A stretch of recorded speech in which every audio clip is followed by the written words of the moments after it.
नमस्कार। अभी जस्ट दरोगा की परीक्षा हुआ, लगभग 1 घंटा हो गया दरोगा के परीक्षा का। मेरे पास कोचिंग के 20-25 लड़के दिए थे। कुछ लड़के से मेरी बातचीत भी हुई थी। क्वेश्चन पेपर कैसा था, पूछने का तरीका कैसा था, क्वेश्चन पेपर था मॉडरेट कहा जा सकता है, टफ टू मॉडरेट था। कुछ क्वेश्चन आसान था। परीक्षा में 3 ढंग से पूछे ही जाते हैं। आपको 25-30 क्वेश्चन तो बउआ जिसको कहते हैं हलवा पूछा जाता है, और कुछ क्वेश्चन 15-20 क्वेश्चन ऐसे पूछे जाते हैं जो क्वेश्चन टफ रहते हैं। ऐसी स्थिति में सिलेक्शन वही 15-20 क्वेश्चन पर होता है जो टफ रहता है। मैथ और रीजनिंग का भी प्रश्न पूछे गए थे। जब काफ़ी लड़कों से मैं बातचीत किया, बातचीत के दौरान मुझे पता चला कि क्वेश्चन किस ढंग से पूछे गए थे। ऐसी स्थिति में कुछ क्वेश्चन को हम चर्चा करते हैं। एक क्वेश्चन था सबसे बड़ा अशोक चक्र। एक क्वेश्चन था सबसे बड़ा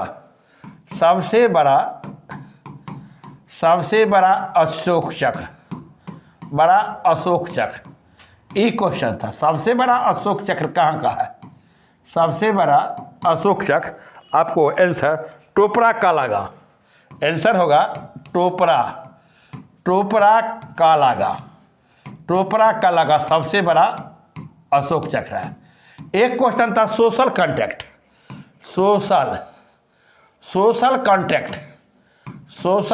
पुस्तक है रूसो का, या सोशल कॉन्ट्रैक्ट पुस्तक है आपको रूसो का। उपराष्ट्रपति को हटाने की विधि, विकल्प बड़ा था। लड़के से मैंने बात, उपराष्ट्रपति को हटाने की विधि, हटाने की प्रक्रिया कहिए, हटाने की प्रक्रिया क्या है? देखिए, उपराष्ट्रपति को हटाने की प्रक्रिया है राज्यसभा के सदस्यों द्वारा विशेष बहुमत से, राज्यसभा के सदस्यों के विशेष बहुमत से, राज्यसभा के राज्यसभा के समस्त सदस्यों के बहुमत से। ये क्वेश्चन था। एक क्वेश्चन आपको था योजना आयोग की स्थापना। योजना आयोग की स्थापना कब हुआ था? योजना आयोग की स्थापना 1950 में हुआ था। योजना आयोग की स्थापना। इवन बतूता नाम सुने होंगे। इवन बतूता पर क्वेश्चन हर परीक्षा में पूछा जाता है, या क्वेश्चन बहुत इंपॉर्टेंट है। इवन बतूता कहाँ का यात्री था? मोरक्को का। याद रखिएगा, मोरक्को का यात्री था। यह भारत कब आया था? 1333। इसका पुस्तक रहला। बड़ा जब मैं पढ़ाता हूँ तो इसका चर्चा करता हूँ लड़कों को। इबन बतूता, मोहम्मद बिन तुगलक, ये भी याद रखिएगा। अगर भविष्य में क्वेश्चन मिले तो इबन बतूता किसके काल में आया था? तो एमबीटी जिसको पागल बादशाह, दिल्ली सल्तनत का सबसे विद्वान बादशाह किसको कहा गया? मोहम्मद बिन तुगलक को। तब मोहम्मद बिन तुगलक के काल में मोरक्को का यात्री इबन बतूता भारत आया था। उसकी प्रसिद्ध पुस्तक रहला। ये भी क्वेश्चन आपसे पूछा गया था। आपको हम क्वेश्चन, कुछ इकोनॉमिक्स का क्वेश्चन है। इकोनॉमिक्स के क्वेश्चन के लिए मेरे पास एक सर बैठे हुए हैं, बहुत विद्वान सर है, इलाहाबाद से पढ़े हुए हैं। इकोनॉमिक्स के अभी सांख्यिकी पदाधिकारी पोस्ट पर कार्यरत है। इकोनॉमिक्स का क्वेश्चन क्या था? तुम बोलो तो बाबू, इकोनॉमिक्स का क्वेश्चन बोलते थे। नमस्कार। बोलो। हाँ, इकोनॉमिक्स कैपिटलिस्ट इकोनॉमी में सबसे डोमिनेंट फैक्टर क्या होता है? कैपिटलिस्ट इकोनॉमी में सबसे डोमिनेंट फैक्टर जो है,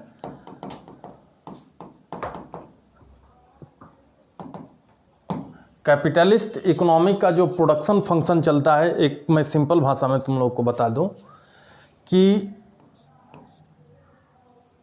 Q is equal to function of L के, जिसमें कैपिटल जिस इकोनॉमी में अधिक हो और लेबर कम हो उसे कहते हैं कैपिटलिस्ट इकोनॉमी।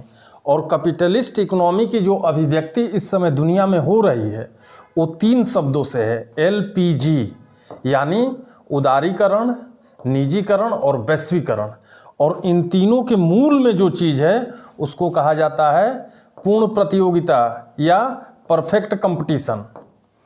परफेक्ट कंपटीशन के माध्यम से पूरी दुनिया में वस्तुओं के दाम कम होते हैं, जिसके कारण आज पूरा दुनिया एक क्वेश्चन है, कैपिटलिस्ट इकोनॉमी की तरफ आगे बढ़ रहा है। आंसर ये आंसर कौन है?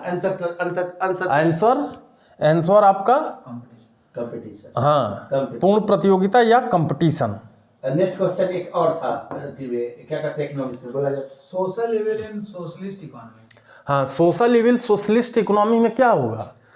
सोशलिस्ट इकोनॉमी आज दुनिया में कोई इसका मॉडल नहीं है। इसका मॉडल केवल और केवल अब पुस्तकों में शेष बचा हुआ है। उसमें जो सबसे सोशल इविल है, मतलब सबसे ज़्यादा जो विरोधी हैं सोशलिस्ट इकोनॉमी वाले, वो है व्यक्तिगत पूंजी के या प्राइवेट कैपिटल के। तो उसमें प्राइवेट कैपिटल आंसर था ऑप्शन, तो उसमें प्राइवेट कैपिटल हो जाएगा आंसर।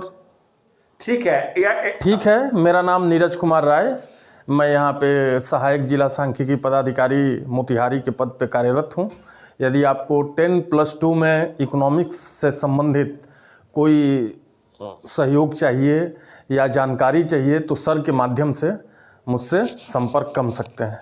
थैंक यू नमस्कार। Sir, thank you sir. यार देखिए, बीपीएससी के 2 बार इंटरव्यू दिए, 2-3 बार। उत्तर प्रदेश पीसीएस का भी इंटरव्यू उन्होंने दिया था। इकोनॉमिक्स के बहुत ही बड़े विद्वान आदमी, बहुत ही अच्छे आदमी हैं। इकोनॉमिक्स में इनका बेस्ट पकड़ है। और क्वेश्चन लाओ तो जी बाबू, एक क्वेश्चन लाओ तो मैथ का क्वेश्चन सर।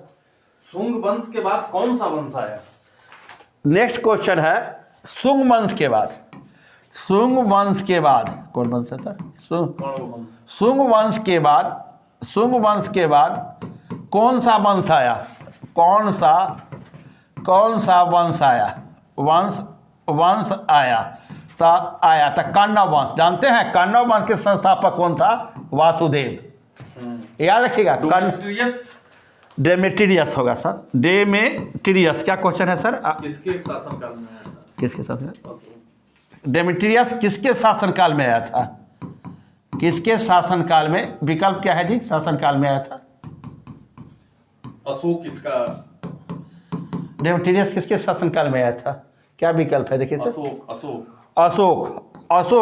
अशोक महान था। अशोक के विषय में जान लीजिए। सबसे बड़ा इंपॉर्टेंट क्वेश्चन, कलिंग का युद्ध, 13वें शिलालेख। याद रखिएगा, कलिंग का युद्ध हुआ था, 13वें शिलालेख में हुआ था। कलिंग युद्ध के बाद अशोक ने बौद्ध धर्म को अपनाया था, और कलिंग युद्ध के बाद अशोक ने बौद्ध धर्म ने निर्णय लिया था कि युद्ध मैं नहीं करूंगा। और कोई क्वेश्चन है? चरक किसके शासनकाल में? चरक, देखिए चरक किसके शासनकाल में? किसके शासनकाल में आया था? शासनकाल में काल में था तो यह था कनिष्क के काल में चरक था। देखिए, कनिष्क शक संवत चलाया था। और कुषाण वंश के कनिष्क शासक था। कुषाण वंश की प्रथम राजधानी, याद रखिएगा, पुरुषपुर या पेशावर देता है, और सेकेंड राजधानी मथुरा। शक संवत 78 ईस्वी 78 ईस्वी में किसने चलाया? कनिष्क। इससे फालतू क्वेश्चन नहीं पूछा जाएगा। तो आपको चरक किसके शासनकाल में था? चरक संहिता भी है। यह कनिष्क के शासनकाल में आया था। कुषाण वंश का सबसे प्रतापी राजा था, इसने शक संवत चलाया था, 78 ईस्वी में चलाया था। कुषाण वंश के प्रथम राजधानी पुरुषपुरा पेशावर था, सेकेंड राजधानी मथुरा था। और मैथ्स का क्वेश्चन, मैथ्स का आंसर देखिए। मैथ्स का क्वेश्चन तो हम नहीं बोल सकते हैं, लेकिन आंसर के विषय में हम मैथ्स का चर्चा कर दें। देखिए, एक आंसर मैथ में 4000, पहला 4000 याद रखिएगा, 4000 है। दूसरा क्वेश्चन आपको है 345 पर 345.39 है। थर्ड है आपको 133 और क्वेश्चन है। लेकिन एक क्वेश्चन आपको रीजनिंग का, बढ़ई लोहार से, दर्जी कुम्हार से, इस टाइप को अलग करना था। तो इस टाइप को तो अलग आप कर ही दिए होंगे, कोई दिक्कत नहीं है। कुछ क्वेश्चन मेरे पास आया, कुछ क्वेश्चन को मैंने चर्चा किया, आपको बताया। देखिए, एक जाति में विवाह, ये भी क्वेश्चन था। एक ही जाति में विवाह क्या कहलाता है? इंडोगेमी। एक ही जाति में विवाह क्या कहलाता है? एक ही जाति में विवाह इंडोगेमी कहलाता है। तो आपको योजना आयोग की स्थापना, योजना आयोग 1950। अब देख लीजिए, जब आप 1-1.5 घंटा के बाद 8 बजे लड़कों से मैं एनालिसिस कर लेता हूं, करने के बाद कट ऑफ डालूंगा कि आपका कितना प्रोबेबिलिटी है कि कट ऑफ जा सकता है इसमें, क्योंकि कुछ क्वेश्चन तो आसान लगे। कुछ क्वेश्चन इतिहास में डेमेट्रियस के विषय में पूछा, कनिष्क के विषय में पूछा, कुछ मैथ के विषय में पूछा।